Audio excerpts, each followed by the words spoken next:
Katulad din ba kita na mahilig magpalit ng profile picture sa Facebook? Pero nahihiya ka na laging nakikita nila na nag-a-upload ka or nagpapalit ka ng picture mo. Tuturo ko sa iyo kung paano yung ginagawa ko para hindi sila ma-notify na nagpalit ako ng profile picture.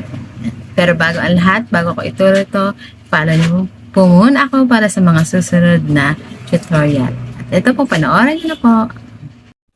Punta ka sa iyong profile at i-click niyo yung symbol ng camera. Tapos click choose profile picture. And then madadirect ka sa iyong gallery. Mamili ka ngayon ng iyong picture na gustong ilagay. At ito yung sa akin yung ginawa ko kanina. Tapos makikita mo yung share your update to newsfeed. Meron check.